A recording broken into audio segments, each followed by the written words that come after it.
बिस्मिल्लाहिर्रहमानिर्रहीम। मैं हूँ खदीजा लतीफ़ और मेरे साथ है सदीक जान। अस्सलाम वालेकुम। वालेकुम अस्सलाम। सदीक जान, आपसे मुझे कुछ सवालात करने थे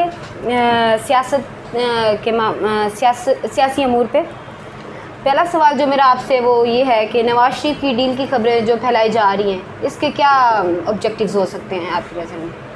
इस इशू के ऊपर मैं इतनी बात कर चुका हूँ कि अब तो ये जो मेरे देखने वाले हैं वो उकता ही गए होंगे। लेकिन क्योंकि ये इशू इतना अहम है और इसमें ये भी होता है कभी कभी कुछ ऐसे जर्नलिस्ट होते हैं जिनके साथ आपका एहतराम का तल्लुक़ होता है, लेकिन ज़ाहिर है अगर कोई जर्नलिस्ट एक ख़बर देता है और आप उसको चेक करते हैं और आपको लगता है कि नहीं ये ख़बर ठीक नहीं है, तो आपके लिए भी तो वो ख़बर है, आपने वो ख़बर देनी होती है।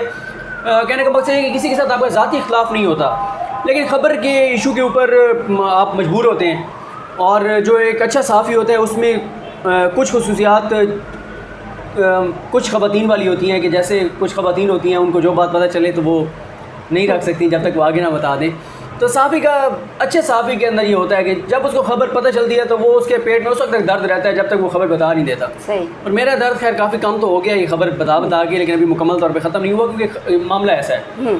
देखें, जब आपने ये कहा कि नवाज शरीफ की डील फाइनल हो चुकी है तो आपने पाकिस्तानी कौम को ये मैसेज दिया कि वो नवाज शरीफ जिसने मनी लॉन्ड्रिंग की, वो नवाज शरीफ जिसने अवाम का टैक्स का पैसा लूटा, वो नवाज शरीफ जो सज़ा याफ्ता मुजरिम है, वो नवाज शरीफ जो ताहियात नाअहल है, वो नवाज शरीफ जिसने 3 बार वज़ीर-ए-आज़म बनाया, जिस कौम ने उसी कौम के टैक्स का पैसा लूटा, जिसने अपनी औलाद को तो बाहर असासे और जदादें बना के दी लेकिन पाकिस्तानी कौम के बच्चों के लिए उसने कुछ नहीं किया, उस नवाज शरीफ को इतना कुछ होने के बावजूद डील दी जा रही है। क्योंकि डील का लफ्ज़ जब आता है ना तो कुछ चीज़ें तयशुदा होती हैं हमारे सिस्टम के अंदर, हमारे माशरे के अंदर। डील का मतलब ये होता है कि आप उसको फेवर दे रहे हैं, आपने उससे कानून से हट के उससे कोई काम करने जा रहे हैं। तो मैंने ये उसी वक्त ही कह दिया था कि नवाज शरीफ के साथ कोई डील नहीं हो रही। फिर मैंने कुछ हुकूमती लोगों से चेक किया, उन्होंने भी कैटेगोरिकल कहा कि कोई डील नहीं हो रही। फिर आज तो नवाज शरीफ की अपनी स्टेटमेंट भी आ गई। अभी हमारे दोस्त इमरान वसीम वो बता रहे थे कि नवाज शरीफ की अपनी स्टेटमेंट भी आई है कि मैं डील बिल्कुल नहीं करूँगा, कानूनी जंग लड़ूंगा। क्योंकि नवाज शरीफ की बात पर तो एतमाद हम नहीं कर सकते। नवाज शरीफ को तो सुप्रीम कोर्ट ने अपने फैसले में कोई 73 बार लिखा है झूठा बददियानत, लेकिन और वो उसी बेस पे ताहियात नाअहल भी है। लेकिन नवाज शरीफ कहे या ना कहे, हमें ये बात पता है कि यार ये डील नहीं हो सकती, होगी तो प्ली बार्गेन होगी। अब जो जर्नलिस्ट इसको गड़बड़ कर रहे हैं, मिला रहे हैं, डील भी कह रहे हैं, प्ली बार्गेन भी कह रहे हैं। ओ भाई एक बात करो ना, डील अलग चीज़ है, प्ली बार्गेन अलग चीज़ है। प्ली बार्गेन आइन और कानून के अंदर मौजूद है। इमरान खान 10 बार कह चुके हैं कि नवाज शरीफ जो है वो पैसे दे, प्ली बार्गेन और करे और चला जाए। फवाद चौधरी बार बार क्या कह रहे हैं कि पैसे दो अब लो। वो यही कह रहे हैं ना कि भाई आप प्ली बार्गेन करें, और प्ली बार्गेन में जितना पैसा, जितनी असासे और जदादें उन्होंने बनाई हैं, जिस चीज़ को जस्टिफाई नहीं कर पाएंगे वो सारे के सारे उतने पैसे उन्होंने कौमी खजाने में जमा कराने होंगे। तो ये एक इम्पॉर्टेंट मामला था। लेकिन हमारे बाद जर्नलिस्ट हैं, खैर उन्होंने यू टर्न ले लिया है बड़े खूबसूरत अंदाज से। मैं वैसे बड़ा मुतासर हूँ अपने साफ़ी जो सीनियर्स हैं हमारे, उनसे। अल्लाह हमें उन पे ना लेके जाए, उनके नक्श कदम पे अल्लाह में ना चलाए। कि आपने एक तरफ खबर दे दी कि मैं मुस्तनद खबर दे रहा हूँ, डील हो गई है, नवाज शरीफ ये वो सारा कुछ, और आप कहते हैं नवाज शरीफ कई कश्तियों के मुसाफिर हैं, कई कश्तियों में सवार होना चाहते हैं, मामलात नवाज शरीफ जो चाहते हैं वो नहीं हो रहे, तो अब डील के मामलात रुक गए हैं। ओ भाई फिर क्यों खबर दिया आपने पहले खबर दी कि नवाज शरीफ पैसे देने पे तैयार हो गया। और मैंने इसके हवाले से बड़े 8-10 ऐसी चीज़ें बताई थी कि जिसके अंदर जिसका एवरेज IQ लेवल भी है ना, एवरेज वो भी समझ सकता है कि जो मैंने पॉइंट सामने रखे थे उनमें कितना वजन है। मैंने कहा था नवाज शरीफ पैसे क्यों वापस करेगा, क्या उसके बाद उसकी बेटी सियासत में वापस आ जाएगी? नहीं आ सकेगी। प्ली बार्गेन का मतलब ये कि वो इतराफ़ जुर्म करेगा कि हाँ मैंने पैसा लूटा है, मेरी बेटी मेरे साथ शरीक मुजरिम थी और हम पैसा वापस कर रहे हैं। उसके बाद मरियम नवाज नहीं लड़ सकती इलेक्शन, ठीक है, वो एक जो नैब कवानीन है उसके तहत, मतलब अगले 2 इलेक्शन तो कम अज़ कम वो नहीं लड़ सकती। उसके बाद फिर क्या होगा, नवाज शरीफ को ताहियात नाअहल है, वो प्ली बार्गेन करें ना करें उनकी सियासत में वापसी नहीं, सुप्रीम कोर्ट ने उनको ताहियात नाअहल किया है। उसके बाद उनकी पार्टी का आज तक बयान ये रहा है कि हमारे ऊपर सियासी केसेस हैं। तो फिर जब नवाज शरीफ एतराफ़ जुर्म कर लेगा फिर तो उसकी पार्टी का पूरा बयानिया धड़ाम से गिर जाएगा ना, बात ही खत्म हो जाएगी भाई इन्होंने तो पैसा लूटा है। सही। हसन हुसैन वापस नहीं आ सकेंगे जी। जब उसकी बेटी सियासत में नहीं आ सकती, जब वो खुद सियासत में नहीं आ सकता, जब उसके बेटे पाकिस्तान नहीं आ सकते, उसकी बच्ची कुछ पार्टी चली जाएगी, उसका सारा बयानिया ख़त्म हो जाएगा। क्यों वो प्ली बार्गेन करेगा, क्यों वो पैसे वापस करेगा? और जिस चीज़ के लिए उसने जिल्लत कमाई, इतने नीचे तक गिरा वो, कि उसने ये चोरी चकारी की, मनी लॉन्ड्रिंग की, झूठ बोले, बदयांती की, खयानती की, धोखाधड़ी की, जिसके लिए उसने उम्र गुजार दी, वो पैसा वो सारा वापस कर देगा। कोई बात होती है जो बंदा करने वाली करे ना, तो इसलिए कोई डील नहीं है नवाज शरीफ की। होगी तो प्ली बार्गेन होगी। अलबत्ता मैंने बोलने उस पर फिज़ा अकबर खान साहब के प्रोग्राम में भी, अपनी वीडियोस में भी ये कहा कि आसिफ अली जरदारी साहब की मुझे डील का तो नहीं पता, डील उनको मिली हुई है, क्योंकि पिछले 8 माह में सिर्फ आसिफ अली जरदारी के खिलाफ उसके केस में टोटल 6 रेफरेंसेस दायर हुए हैं, जिसमें 2 बराह रास्त उनके खिलाफ हैं, 4 उनके दोस्तों के खिलाफ हैं, और JIT ने 16 रेफरेंसेस कहे थे कि दायर होने हैं। अभी तक सिर्फ जो है वो हुए हैं, तो कितने हुए हैं? 6 हुए हैं। तो उनके हवाले से अभी डील का नहीं हम कह सकते, डील उनको मिल रही है जरदारी साहब को, लेकिन नवाज शरीफ के साथ, नवाज शरीफ की बेटी के साथ कोई डील नहीं होगी, कोई डील नहीं होगी।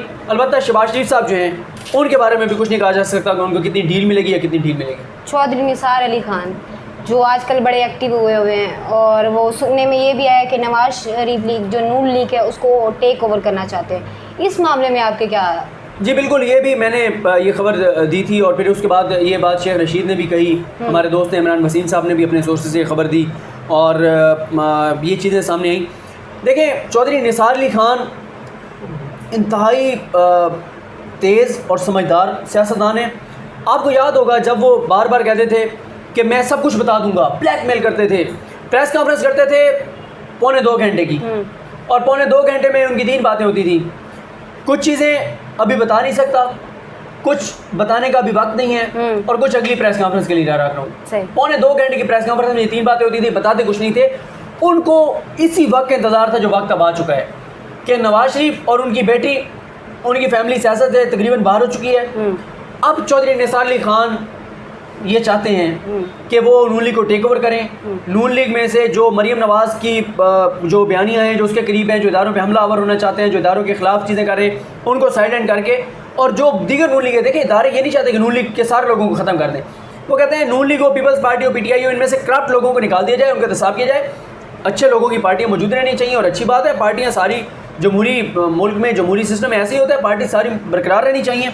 हुकूमत के ऊपर भी एक दबाव होता है, अगर नून लीग के अंदर करप्ट लोग नहीं होंगे, अच्छे लोग होंगे, और वो अच्छे लोग हुकूमत की किसी गलत पॉलिसी पे सवाल उठाएंगे, तो लोग भी कहेंगे यार सही बात कर रहे हैं। अभी आपने देखा GIDC वाला तहरीक इंसाफ के लोग, वो अपोजिशन से ज़्यादा चढ़ाई कर रहे थे हुकूमत के ऊपर।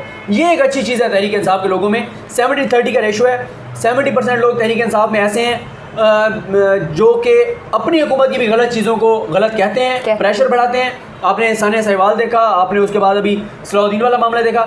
30% लोग PTI के भी सोशल मीडिया के ऊपर, वो जिसको उर्फ़ आम में हम पटवारी सोच कहते हैं, उस सोच के हैं कि उनकी हुकूमत जो भी कर दे वो उसको डिफेंड करते हैं।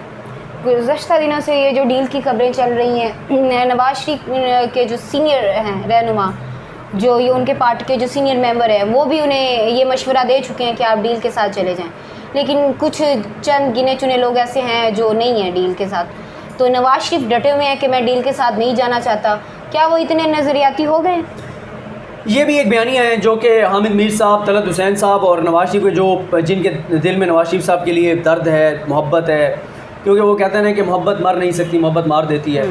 तो पहली मोहब्बत नहीं भूलती, और हामिद मीर साहब वगैरह की पहली मोहब्बत जो है वो नवाज शरीफ है, मुस्लिम लीग नून है। तो और जब मोहब्बत आपने किसी के साथ सच्ची मोहब्बत की हो ना, तो लाख लड़ाई हो जाए, एक न एक वक्त आता है दोबारा आप रजू करते हैं आपके दिल से। वो किसी न किसी मौके पे फिर, जैसे अभी आगे दिसंबर आ रहा है, तो दिसंबर में आपको पता है वो दिसंबर आ रहा है, और उदास शामें जो होती हैं तो वो बंदे को बहुत कुछ माजी का याद दिला देती हैं। तो हामिद मीर साहब वगैरह के दिल से भी नवाज शरीफ साहब की मोहब्बत नहीं जाती, और दूर होते हैं फिर करीब आ जाते हैं, और वो ऐसी खबरें देते हैं जिससे नवाज शरीफ को फ़ायदा हो, इमरान खान को नुकसान हो। उन्होंने ये कहा कि नवाज शरीफ डटा हुआ है, डील नहीं करेगा। भाई नवाज शरीफ तो 99 में भी कहता था कि मैंने डील नहीं की। जिस वक्त नवाज शरीफ की अहलिया बैठी मीटिंग कर रही थी कि कैसे हमने आगे से तजाजी तहरीक को बढ़ाना है नवाज शरीफ के लिए, उस वक्त वहाँ पे पैकिंग हो रही थी उसके सामान की नवाज शरीफ के, और वो डील करके और चले गए पाकिस्तान से। तो नवाज शरीफ तो कभी मानते नहीं है कि मैंने डील किया है, डील करके चले जाते हैं। और फिर वो नवाज शरीफ के एक पार्टी के रहनुमा है, मेरा अभी नाम स्किप हो गया उनका जहन में से, तो रऊफ़ क्लासा साहब ने बताया कि लंदन में हम बैठे थे, तो उन्होंने नवाज शरीफ साहब को कहा कि मियाँ साहब जेड़े जहाज़ तुसी गए सी उधर कोई एक सीट साढ़े पास कोई नहीं सी, कि आप खुद तो बैठ के चले गए थे, सऊदी अरब, उस जहाज में हमारे लिए कोई सीट नहीं थी, हमें आप जेलों में छोड़ के चले गए। तो नवाज शरीफ साहब हमेशा अपने मौसलों के साथ ऐसे ही करते हैं, और नवाज शरीफ जो हैं वो डील कर भी लेते हैं, मानते भी नहीं हैं। लेकिन इस बार नवाज शरीफ चाहे भी तो डील नहीं होगी। और मैं आपको एक और बात बताऊं, चौधरी निसार अली खान के साथ कुछ लोगों की मुलाकात हुई आज से 3-4 माह पहले। चौधरी निसार अली खान के अल्फाज थे कि नवाज शरीफ इस्टेब्लिशमेंट के आगे लेटा हुआ है कि मुझे डील दो। इस्टेब्लिशमेंट कहती है कि हम एक बार इसको मुकम्मल तौर पे इसको बेनकाब करेंगे, इसको नंगा करके फिर देखेंगे इसको डील देनी है या नहीं देनी। लेकिन वो डील नहीं दे रहे। तो ना डील नवाज शरीफ को मिलेगी, और वो कहते रहे, वो जैसे कहते हैं ना कि उसे साथ ही लेके जाता था कोई, और वो कहती थी मैं जो है ना वो फ्रंट सीट पे बैठ के जाऊंगी। तो भाई तुम्हें लेके कोई नहीं जा रहा, तो तुम ये कहो कि मैंने उस सीट पे बैठ जाना, उस सीट पे बैठ के जाना, मैंने ये करना, मैंने कोई डील नहीं है नवाज शरीफ के लिए।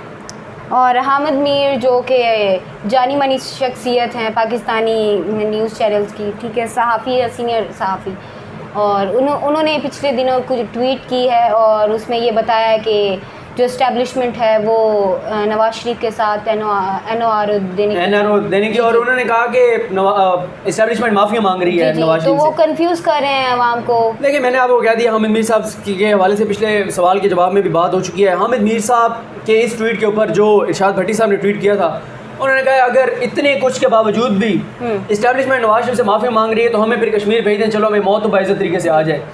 तो बात यह है कि अगर इतने कुछ के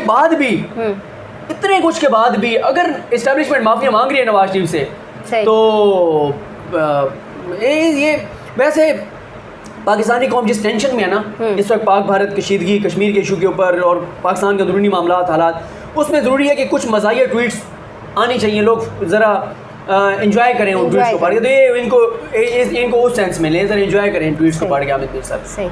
और ये वीडियो स्कैंडल के बारे में 4 अफराद गिरफ्तार हुए थे, कुछ 2 नहीं भी हुए। तो जो 4 गिरफ्तार हुए हैं उनमें से अगर कोई एक गवाह वादा मुआफ़ी कर ले तो क्या मरीम नवाज शरीफ के लिए मुश्किल हो पैदा? मरीम नवाज कोई एक वादा माफ गवाह बने या ना बने, दोनों सूरतों में मरीम नवाज के लिए मुश्किलात बढ़ेंगी इस केस में। सही। क्योंकि जिस तरह से उन्होंने एतमाद के साथ बैठ किया और दावे किए थे, अब वो उन्होंने डिसऑन कर दिया, तो मरीम का इस केस में मुश्किलात बढ़ेंगी उनकी। तो जो उनको प्रेस कॉन्फ्रेंस करने का मशवरा दिया है जिन लोगों ने वीडियो स्कैंडल पे, क्या वो उनके मोहसिन हैं या दुश्मन हैं? पहली बात तो ये है कि वो अपनी दुश्मन खुद हैं, अपने वालिद की दुश्मन वो खुद हैं। उनके जहन में खुद ये क्लेबरी टाइप और इस तरह की वो आती रहती हैं चीज़ें जाली करने की। और मरीम नवाज़ ने अगर आप उनकी तारीख पढ़ें तो बचपन से ही उन्होंने अपने ख़ानदान के और अपने बड़ों के फ़ैसलों से बगावत किया है, और इस मामले में भी उन्होंने बगावत ही की है। बगावत ही किया। चलें जी, आप शहबाज शरीफ उनको रोकते रहे और वो नहीं रुकी। बहुत शुक्रिया आपके टाइप।